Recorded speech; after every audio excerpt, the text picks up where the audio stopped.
మృత్యువైన అజ్ఞానాన్ని పోగొట్టాడు. ఎలాగో అంటే ఆ మృత్యుంజయుణ్ణి నేను జ్ఞానార్థనే కొలుచుకున్నాను. అప్పుడు ఆయన దక్షిణామూర్తి రూపంలో నన్ను అనుగ్రహించాడు అన్నాడు. ఇక్కడ దక్షిణామూర్తి ఏన అపరోక్షో భవతి అని చెప్తాడు. ఇక్కడ దేనివల్ల దక్షిణామూర్తి అపరోక్షమయ్యాడో, అపరోక్షం అనేది అద్భుతమైన వేదాంతిక టర్మ్. మీకు అపరోక్షం అంటే అర్థం తెలుసా? పరోక్షం అంటే తెలుసు కదండి, ఇంకా అంత మర్చిపోలేదు భాషని. పరోక్షం అంటే ఒక వస్తువు ఎదురుగా లేకపోతే పరోక్షం, ఎదురుగా ఉంటే ప్రత్యక్షం. భగవంతుడు ప్రత్యక్షమా పరోక్షమా? ఇప్పుడు అది ఆలోచించాలి. ప్రత్యక్షం అంటే కంటి ముందు కనబడాలి. కంటి ముందు పదార్థం కనబడుతుంది, పరమార్థం కనబడదు. గుర్తుపెట్టుకోండి, భగవంతుడు కళ్ళకు కనబడాలంటే వాడు మూర్ఖుడు అంటారు. నీ కళ్ళకి నీలాంటి వాళ్ళే కనబడతారు, పదార్థాలే కనబడతాయి. పదార్థం లక్షణం పుట్టడం పోవడం. భగవంతుడు అలాంటి వాడు కాడు కదా. అటువంటప్పుడు ఆయన ప్రత్యక్షం కాడు. పరోక్షమా? పరోక్షం అంటే ఎక్కడో ఉన్నాడు, ఎక్కడో లేడు, అంతటా ఉన్నాడు అని చెప్తున్నాం కానీ పరోక్షం కాదు. మరేం చెప్పాలి? భగవంతుడు ప్రత్యక్షమా పరోక్షమా? ఇప్పుడు చెప్పండి. ఇది ఆలోచించడం కంటే టీవీ సీరియల్ చూడడం బెటర్ అనుకుంటున్నారేమో. అప్పుడు ఒక టర్మ్ కావాలి భగవంతుడికి, పరమాత్మకి. ఆ టర్ము అపరోక్షం. అంటే అంతటా ఉన్నాడు, తెలియబడట్లేదు, సాధనకి అనుభూతికి వస్తాడు, అంతటా అనుభూతిలోకి వస్తాడు. ఇక్కడ అందుకే దక్షిణామూర్తి నాకు అపరోక్షం అవడం వల్ల, ప్రత్యక్షం అవడం వల్ల అనలేదు, అపరోక్షం అవడం వల్ల నాకు ఈ జ్ఞానం వచ్చిందయ్యా అన్నాడు. ఎవరా దక్షిణామూర్తి? ఇప్పుడు ఆ దక్షిణామూర్తి తత్వంలోకి వెళదాం. ఇంతవరకు మృత్యుంజయమూర్తిని ధ్యానించారు కదా, దక్షిణామూర్తి. ఒక్కటి గుర్తుపెట్టుకోవాలి, మీరు ఏ మూర్తిని తరించుకున్నా అందులో అన్నీ ఉంటాయి. ఇది మరవద్దు. దక్షిణామూర్తి బెటరా, మృత్యుంజయుడు బెటరా, ఏదో ఒకటి చెప్పండి, కన్ఫ్యూజన్ వస్తుంది అనొద్దు. ఎవరిని పట్టుకున్నా వాడు శివుడే అని తెలుసుకుంటే నీ కోసం ఏది కావాలన్నా ఆయన అవుతాడు. నువ్వు మృత్యుంజయుడిగా పట్టుకున్నావనుకో, నీకు అపమృత్యువు అకాల మృత్యువు తీసేస్తాడు, రోగాలు పోగొడతాడు. నీకు జ్ఞానం ఇవ్వాలన్నప్పుడు ఆయన దక్షిణామూర్తి అయిపోతాడు. మనవాడైనప్పుడు అన్నీ ఇస్తాడండి. ఇక్కడ ఇందాక మల్టీ టాలెంటెడ్ పర్సన్ మనవాడైతే ట్రీట్మెంట్ ఇస్తాడు, సంగీతము పాడతాడు. అలాగే శివుడు మనకు అన్నీ చేయగలడు. ఇక్కడ ఇప్పుడు దక్షిణామూర్తి స్వరూపం అత్యద్భుతమైన రూపం. ఎన్నో రకాల దక్షిణామూర్తి రూపాలు ఉన్నాయి మంత్రశాస్త్రంలో. ఒకప్పుడు సనక సనందనాథులు అందరూ కలిసి కైలాసానికి వెళ్ళారట. సనక సనందనాథులు అంటే చాలామందికి తెలిసి ఉంటుంది. వాళ్ళు బ్రహ్మజ్ఞానమే తప్ప లోక విషయాలు పట్టవు వాళ్ళకి. ఎప్పుడు బ్రహ్మమునే చింతన చేస్తుంటారు. బ్రహ్మమును చింతన చేసేవాళ్ళు ఆ బ్రహ్మము గురించే మాట్లాడుతూ, బ్రహ్మము గురించే వింటూ అలా తిరుగుతూ ఉంటారు. అలాంటి సనక సనందనాథులు ఆ బ్రహ్మానుభూతి కోసం, బ్రహ్మజ్ఞానం కోసమని కైలాసానికి వెళ్ళారు. ఎందుకు? శివుడు ఇస్తాడని విన్నారు వాళ్ళు. వెళ్ళేటప్పటికల్లా ఎలా కనబడ్డాడో తెలుసా శివుడు మీకు? వాళ్ళు వెళ్ళింది ప్రదోష కాలంలో. శివుడు నాట్యం చేస్తున్నాడు. వీళ్ళేమో సనక సనందనాథులు యోగులు.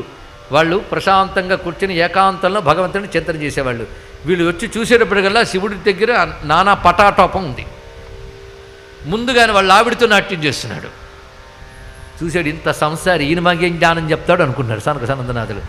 ఎందుకంటే జ్ఞానం చెప్పేవాడు సంసారం అని విడిచిపెట్టి ప్రశాంతంగా కూర్చుంటే ఆఫ్టర్ రిటైర్మెంట్ స్కీమ్స్ ఉంటాయి కదా, అలా ఏకాంతంలో చెప్పాలి.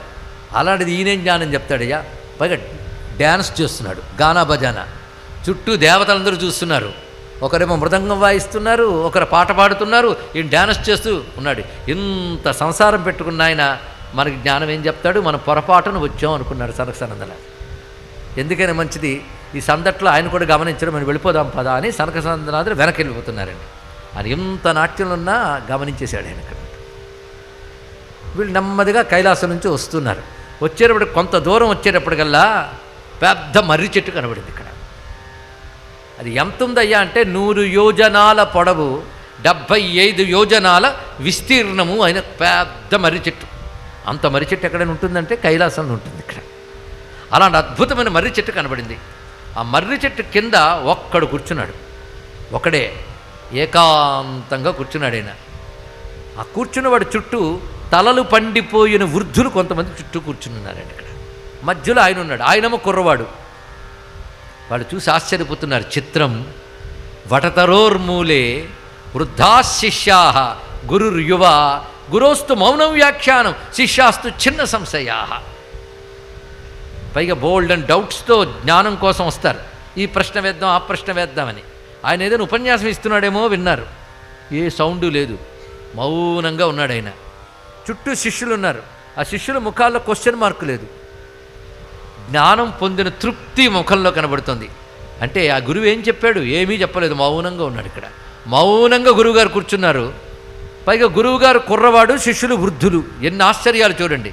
మర్రి చెట్టు కింద ఒక కుర్రవాడు, అదొక ఆశ్చర్యం. చుట్టూ శిష్యులేమో వృద్ధులు, రెండవ ఆశ్చర్యం. మూడవది నో లెక్చర్, నో ఉపన్యాసం, మౌనం. మౌనంతో వాళ్ళకి అజ్ఞానం పోగొట్టేశాడు. ఆహా, ఈయనెవడు, ఈయన దగ్గరికి వెళ్తే మనకి జ్ఞానం లభిస్తుందేమో అని వెళ్ళి సనకసనందనాథులు అక్కడికి చేరి ఆ శిష్యుల్లో వాళ్ళు అవి కూర్చుని చూశారు ఆయన్ని. చూసిన వెంటనే సర్వ సందేహాలు పటాపంచలైపోయాయండి. ఇక్కడ ఆయన చూపు పడితే చాలు.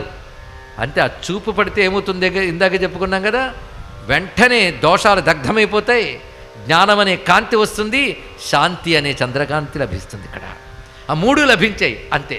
సమాధానం అంటే జవాబు కాదు, ఇది తెలుసుకోండి. ఇక్కడ క్వశ్చన్కి ఆన్సర్ చెప్పడం కాదు, సొల్యూషన్ అది కావాలి. ఇక్కడ ఆ సమాధాన స్థితి లభించిందండి వాళ్ళకి. ఇక్కడ ఆ ఇచ్చిన గురువుగారు ఎవరు?